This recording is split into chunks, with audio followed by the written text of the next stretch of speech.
Hello, horror fiends of YouTube and stuff. This is Sterling Anno, the Spork Guy, as some people might know. How awkward. My spork's not currently around my neck. But nevertheless, I am still me, and you're tuning in, and I thank you for that. Because videos with me sometimes are okay.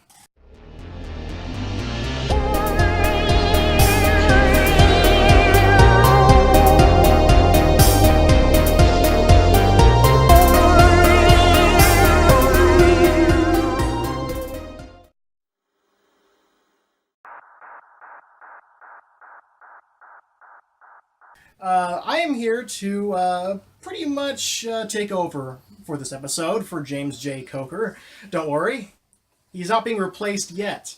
Time will tell. But until then, my debut, who knows, maybe it could be good enough to get some balls rolling in some certain directions towards me. Until then, I would like to address a very important issue here.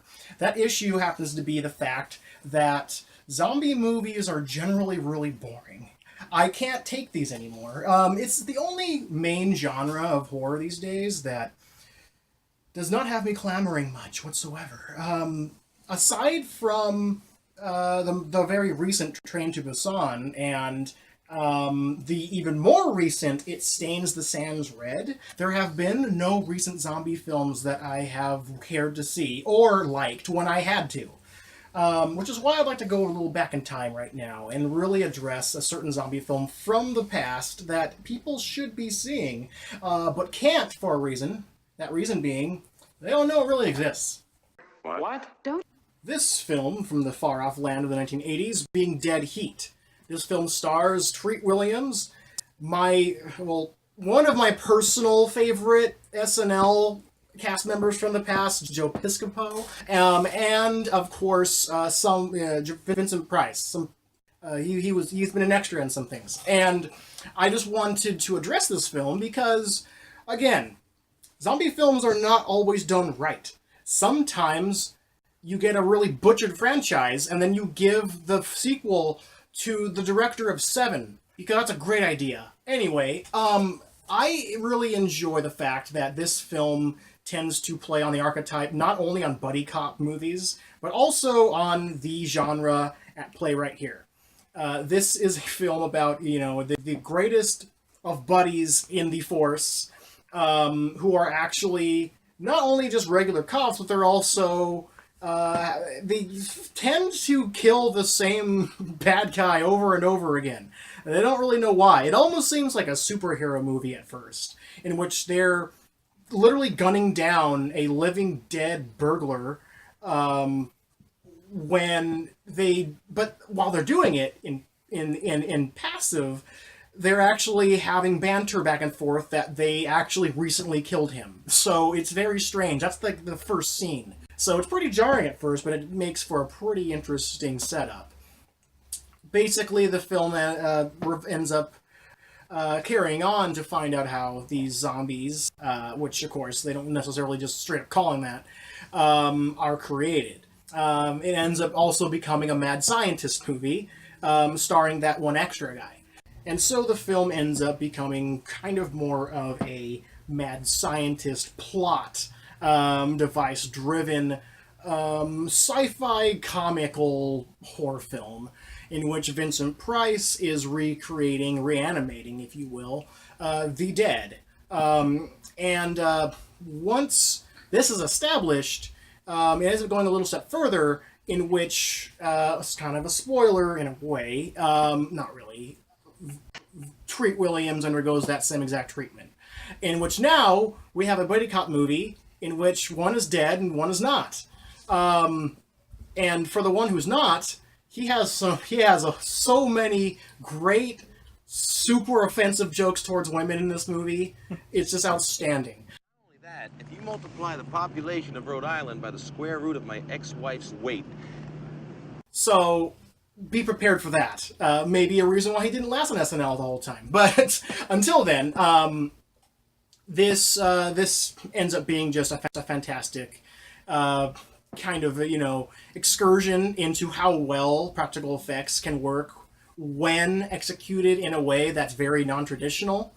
And also, whenever you decide to have, a really balls out insane plot and actually go through with it all the way to the point where it's, yeah, this doesn't necessarily make 100%, sense.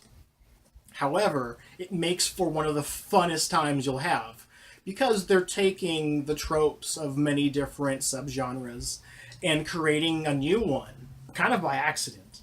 That's okay. Don't get up. One thing that you will never forget about this movie happens to be the butcher shop scene, in which you have an entire assortment of freshly chopped meats coming to life. It kind of reminds you of the half dog from Return of the Living Dead, only to a much more Evil Dead extent, in a way. You kind of get that little bit of a vibe of reanimated inanimate objects, if I can call it that. Is that offensive to call dead things inanimate?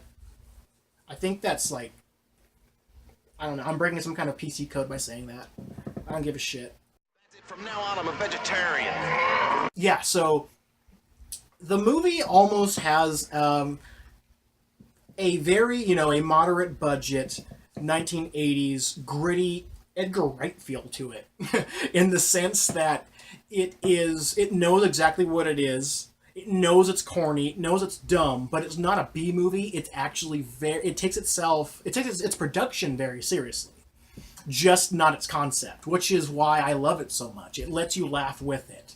It's a stupid movie. This is really stupid, but it's so well made for being stupid that anyone in the right mind cannot not appreciate it.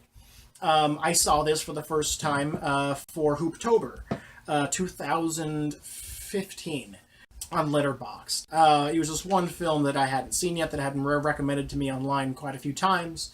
And once I found out who was in the film, I was kind of confused at how I never heard of it before. That's pretty tough to slip through the radar when you have Vincent Price and with Piscopo with me. Otherwise, this film would have been probably one of my favorites growing up.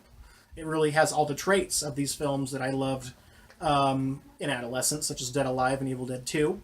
So if you're fans of those very common films, you will most likely love this. It's in the same ballpark and gives you the same feel. So please seek this out. Find it. There are DVD copies. You can find them for pretty cheap online. Yeah, in the end of the day, you will probably thank me, because this is something that you, again, will wonder, how the hell did this slip through my own personal radar? This was Hidden Horrors. I'm Sterling, the Spork Guy, and we'll see if James ever comes back.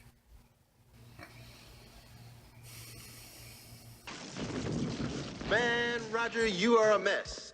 I've seen meatloaf that looks better than you. You're not exactly a forest lawn poster child yourself, Doug.